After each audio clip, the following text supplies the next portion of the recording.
Here's my tale of heartbreak, shared from a Reddit post. My wife's betrayal on a girl's trip and how I uncovered it. I thought I had my wife all figured out. We'd been a couple for 6 years, tied the knot for 3, and I was convinced we were building something solid. But sometimes the person you trust most can pull the rug out from under you in ways you'd never expect. This is the story of how I learned my wife was leading a secret life, and how Google Maps timeline flipped my entire existence upside down. I'm 28, she's 26, and we've been together since our college days. I'm in the tech world, she's a nurse, and we've carved out a cozy life. A 2-bedroom apartment, a furry dog, the whole package. I genuinely believed she was my forever person. We were tossing around ideas about starting a family, maybe even buying a house soon. Looking back, I see how clueless I was, totally unaware of the truth unfolding behind my back. Roughly 2 months ago, my wife brought up this girl's trip. Her old college buddies were organizing a big reunion weekend down in Miami. I'm not the type to hover or control. I've always encouraged her to keep her friendships and do her thing. She was thrilled about it, practically glowing. She'd been swamped at work, pulling extra shifts at the hospital, and I figured this trip would be a great way for her to relax, reconnect with friends, and soak up some beach vibes. The plan was a 4-day getaway, Thursday to Sunday, with 3 of her college pals. One I'll call the brunette, another the blonde, and a new addition, the blonde's coworker who'd just moved to our city. I helped her pack her bags and even gave her a ride to the airport. She was buzzing with excitement, chatting about hitting South Beach, trying new spots to eat, and maybe indulging in a little shopping, classic girls' trip plans. But then things started to take a strange turn. The first day seemed normal enough. She texted me when she landed, even sent a few snaps of the hotel and the view from their room. Nothing out of the ordinary. But by Friday night, the communication just dropped off. I'm not the clingy type, and I don't need a play-by-play of her every move. But my wife usually sends a goodnight text, especially when she's away. Friday night, crickets, Saturday morning, nothing until almost 2 in the afternoon. When she finally messaged, it was a quick, "Hey babe, having a blast, catch you later." No details, no photos, no hints about what they were up to. For her, that was odd. She's usually all about sharing every little moment, her dinner plate, a pretty sunset, or some goofy thing her friends did. Saturday night was more the same. I tried ringing her around 10 p.m. their time, just to check in and hear about the trip, straight to voicemail. I brushed it off, thinking maybe they were at a noisy club or something, no biggie. Then Sunday rolled around, the day she was supposed to fly back that evening. I sent a text asking about her flight details and if she needed a pickup from the airport. Hours passed with no reply. When she finally responded, it was a vague, "Flight's delayed, probably won't be home till late."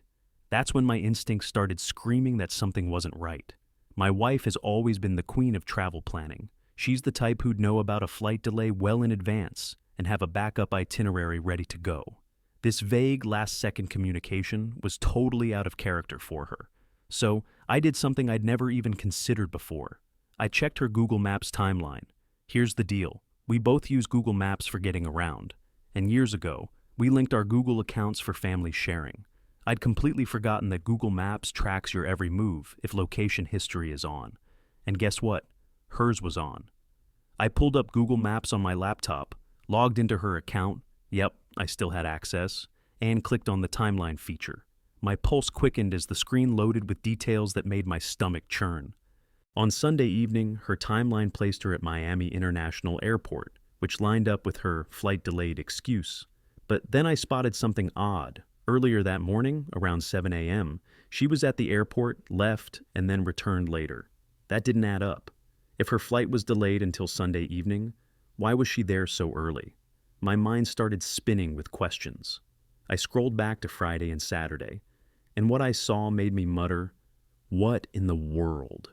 Friday night, when her text went silent, the timeline showed her at some random residential address, not their hotel.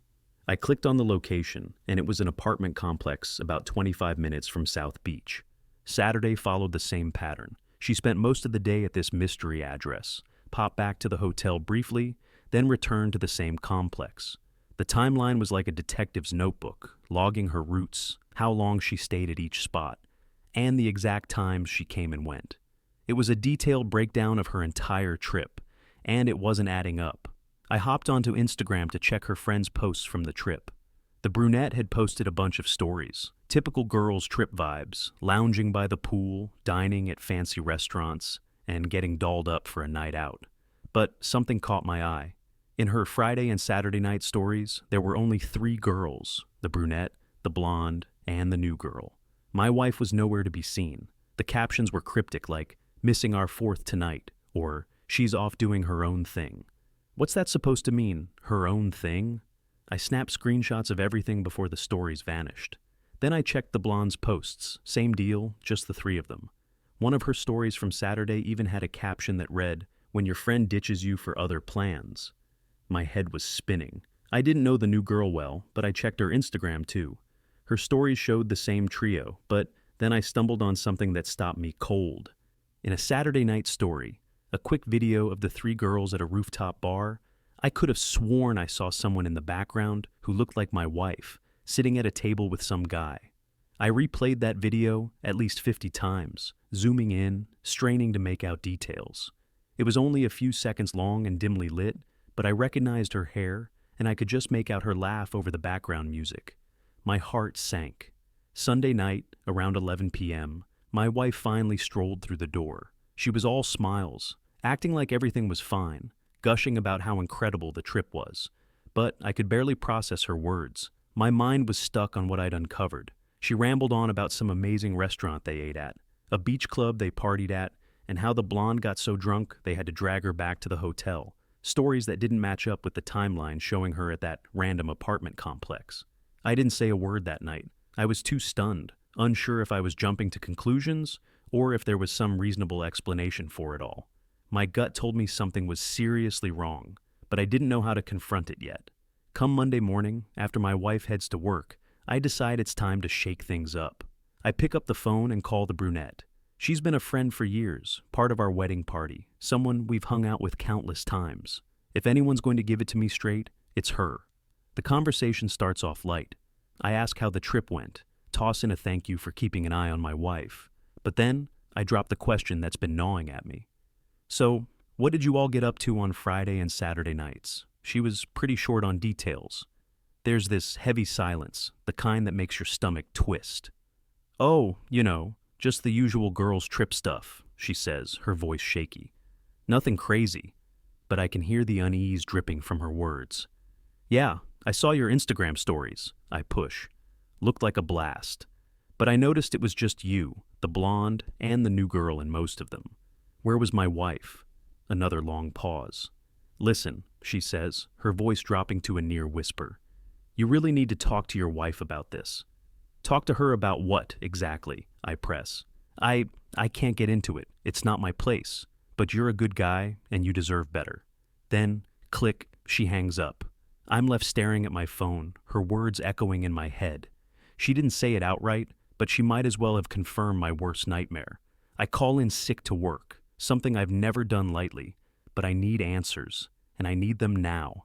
I dive back into Google Maps timeline, poring over every detail. That residential address where my wife spent most of Friday and Saturday, I zero in on it. The timeline shows she got there Friday night around 9 p.m. and didn't leave until Saturday afternoon, around 2 p.m. She popped back to the hotel briefly, then returned to the same address Saturday evening. I plug the address into a search. It's a swanky apartment complex, about a 20-minute drive from the beach. I start digging deeper, reverse searching the address online and scouring social media for any clues.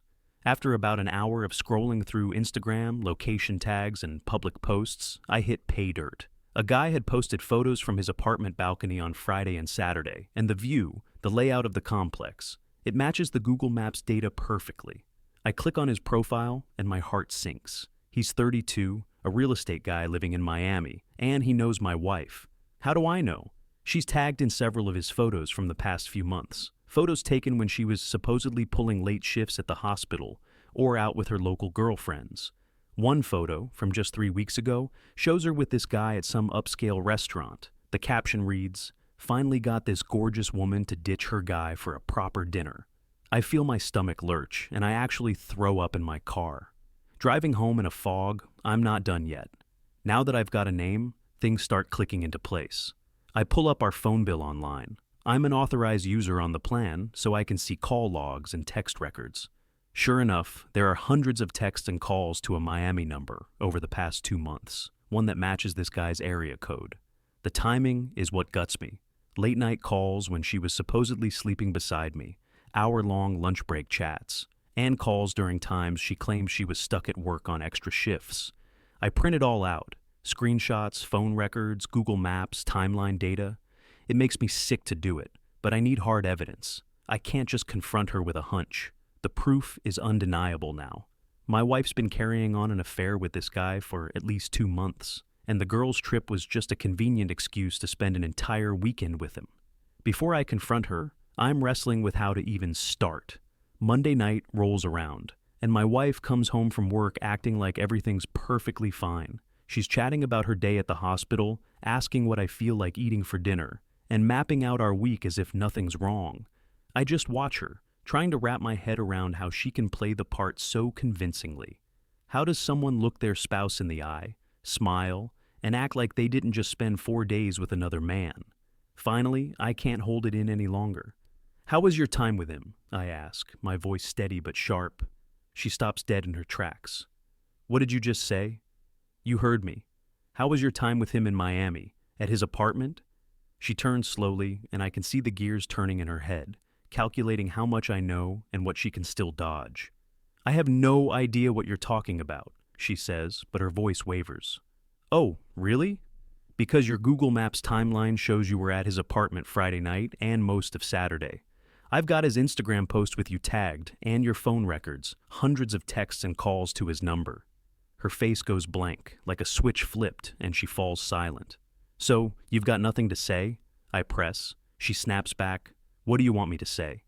What happens next is hard to put into words. Out of nowhere, she completely falls apart. Not just a few tears, but full-on, messy, can't catch her breath, sobbing. Then it all spills out. She confesses everything. The affair started 2 months ago when this guy slid into her DMs after spotting her in the brunette's Instagram stories. They started texting, then calling, and soon they were meeting up during her late shifts at work. The girls' trip, his idea.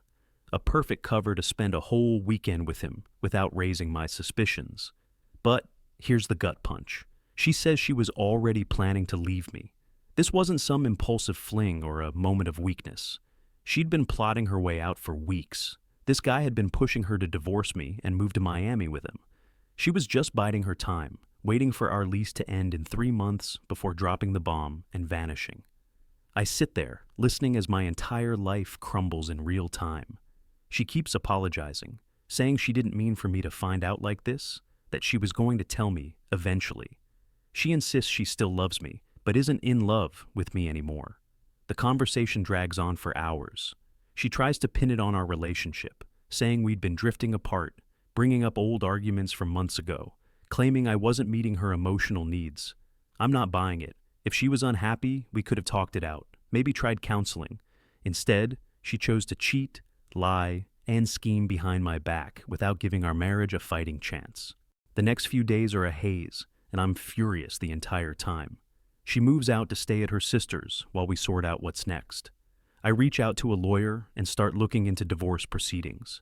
The worst part is breaking the news to our families and friends, having to explain that my marriage is over because my wife was living a secret life.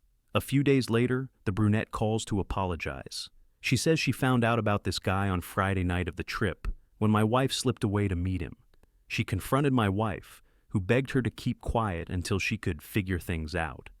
The brunette feels awful for staying silent, even for just a few days. She tells me the whole friend group is appalled by my wife's actions. I've been going to therapy since this all went down. The cheating stings, but the lying cuts deeper. She could look me in the eye every day, acting like the person I thought I knew, while being someone else entirely. I keep replaying everything, wondering if I missed any signs. Looking back, I realized she'd been pulling away for a while, but I never saw it for what it was. Looking back, I see the signs now. She was less interested in intimacy, always glued to her phone, and picking up extra shifts at the hospital more often than usual. I trusted her completely, though, and never thought to question it. Checking her Google Maps timeline was a wake-up call that probably saved me from wasting even more years of my life. If I hadn't looked that Sunday night, she might have pulled off her plan to string me along for months before walking away. I'm thankful I found out when I did, but that doesn't dull the pain. 6 years together, 3 as husband and wife, all gone in an instant. I'm doing better now, focusing on rebuilding myself and learning to trust again. But it'll be a long road before I'm ready to date. Here's where the story gets a bit of justice, though. I wasn't about to let her betrayal slide quietly. She was planning to bide her time for 3 months, then spin some story about us drifting apart. I wasn't going to let her control the narrative like that. So I took to Facebook, not with a dramatic rant, but a straightforward post laying out the truth. My wife and I are divorcing because she's been having an affair for 2 months and used a girl's trip to cover up time with her boyfriend in Miami. I tagged her, the brunette, the blonde, and a few mutual friends. The post exploded. Her family was blindsided, her coworkers were shocked, and our shared friends learned the real story all at once. She was livid, accusing me of being spiteful and trying to destroy her life. But I don't regret it. After months of her lies, I was done shielding her reputation. Turns out, her boyfriend wasn't thrilled about the spotlight either. He had no clue she was married when they first started talking. She'd told him she was separated and already on her way to divorce. When he learned she was still living with me, deceiving both of us, he cut things off immediately. In 1 week, she lost her husband and her boyfriend. My wife wasn't some mustache-twirling villain. She was a nurse, saving lives at work, always seeming so caring and dependable. Did you know certain professions seem to have a higher cheating rate? Here's a quick rundown of the top 5. 1. Public service. Think police officers, firefighters, military. 2. Pilots and flight crew. 3. Nurses and doctors. 4. Entrepreneurs. 5. Bankers. But she was living 2 separate lives, somehow keeping them neatly compartmentalized in her head. The scariest part? She was terrifyingly good at it. It makes you question relationships altogether. How well do we really know the people we're closest to? My advice to anyone in a similar mess is straightforward. Listen to your instincts. If something feels wrong, it probably is. Don't brush off red flags just because you want to believe in someone's goodness. And if you're unhappy in a relationship, be upfront about it. Talk it out with your partner, try counseling, or end things honestly. Don't do what my wife did. The truth always finds a way to surface, and when it does, you don't just lose your relationship, you lose your integrity and the respect of everyone who trusted you. I'm doing okay now. I've got my own place, I'm reconnecting with friends, and I finally feel like I can breathe again. Healing from this kind of betrayal takes time, but at least I know the truth. Sometimes, as painful as it is, that's exactly what you need to move forward. Oh, and the divorce? It was finalized in just 60 days. We'd only been married 3 years, and since we're in a no-fault divorce state, we just split and went our separate ways.